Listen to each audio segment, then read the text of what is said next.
AITA for dumping dinner in the trash and asking my family not to stay at my place again. I, 31, am dealing with something that happened this past weekend, and I honestly don't know if I went too far or if I was justified. I could really use your thoughts. So, for context, my brother, 35M, his wife, 34F, and their two kids, 9M and 7F, were visiting me for a few days. They live in another state and wanted a short summer getaway, so I invited them to stay with me since I have a guest room in a decent-sized house.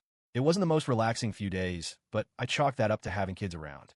I don't have children, and I live alone, so the energy shift was intense. But whatever, it's family, right? Anyway, this happened on their last night staying with me. The visit had already been a bit trying. I work full-time, remotely, and even though I told them I had meetings and deadlines to handle during the day, they didn't really respect that boundary. They'd blast cartoons in the living room while I was in Zoom meetings, barge into my office to ask about what's for lunch, or leave the kids to wander around unsupervised while they napped or went outside. Still, I kept my cool. I even took time off here and there to show them around town. I drove them to the beach one day, took them to my favorite food truck park, and even paid for tickets to a local amusement center. I tried really hard to be a good host despite feeling worn thin by the end of it. So on their final evening, I thought I'd make a home-cooked meal, something special. My brother had mentioned earlier in the week that he missed our mom's fried fish, so I decided to make it. I don't usually fry food in the house, but I went for it this time because it felt like a nice way to close out their visit. I spent a good 2 hours preparing everything. Fish fillets, homemade slaw, seasoned fries, the works. I even bought the same spice blend our mom used to use. I didn't cut corners. I didn't throw together something lazy. I cooked from scratch, even though I had a full day of work and barely had time to breathe. My house has an open floor plan. The kitchen, dining area, and living room are essentially one big space. So as I was finishing up, I said loudly, "Dinner's ready," expecting everyone to at least start heading over. Nothing. At first, I thought maybe they didn't hear me because the TV was on. My brother was watching some football game, and the volume was cranked up. His wife was sitting on the couch with her phone volume on full blast, scrolling through Facebook videos, the kind with loud TikTok-style voiceovers and pop music. The kids were zoned in on the Switch, sitting cross-legged on the floor, completely unaware of anything happening around them. So I said it again, louder, "Guys, dinner is ready. Let's eat while it's hot." Still nothing. Not even a glance. At this point, I'm standing in my kitchen, sweaty from frying fish in the summer heat, looking at this perfect meal cooling on the table, and no one can even be bothered to acknowledge it. It didn't just feel rude. It felt insulting. I was tired. I had worked my butt off, and all I wanted was to share a meal with my family. I didn't want to make a scene, so I just made a plate for myself and sat down to eat. I figured maybe once they saw me eating, they'd come join. Nope. I sat there, chewing in silence, listening to a football announcer scream into the TV, while my brother scrolled on his phone in one hand and puffed on a vape in the other. His wife laughed at a meme on her phone. The kids started fighting over the game controllers. I finished my food and stood up. I looked around and said, as calmly as I could manage, "Is anyone going to eat?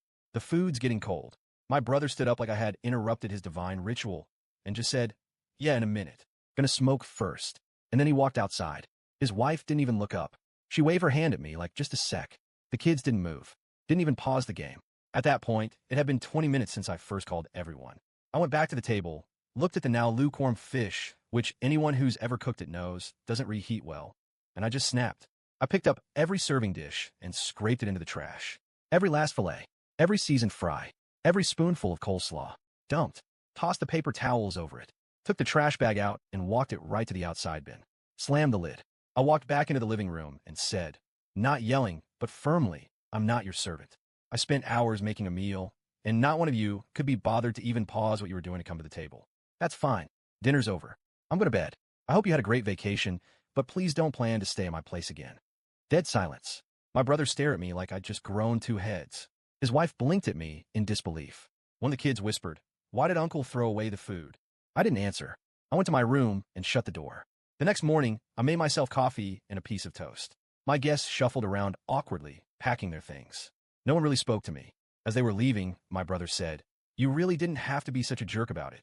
You could have just said you were upset." I told him I did say something. Twice. I said dinner was ready. I asked if anyone was going to eat. What did he think I was doing, just talking to myself? His wife muttered something about how I was being dramatic. I didn't respond. I was too tired. I just said goodbye to the kids and shut the door. Since then, my brother's been texting me, saying I overreacted and that I embarrassed him in front of his family. He claims they were just about to come eat when I threw a tantrum. I told him that from where I stood, it looked like none of them cared. He called me petty and said it's not that deep. I reminded him that he was the one who talked about how much he missed Mom's fried fish, and then couldn't even come eat it when I made it for him. He hasn't replied since. Some mutual family members heard about it and are split. A cousin of ours says I was well within my rights, and that people need to learn how to be respectful guests. But my aunt texted me saying family is family, and that it's not worth cutting people off over something like dinner. Maybe I did let my temper get the best of me. Maybe I should have just covered the food and walked away. But in that moment, I felt completely disrespected, not just as a host, but as a person. It wasn't just about dinner. It was about being treated like I didn't matter. So, AITA for dumping the dinner in the trash and telling my family not to stay at my place again.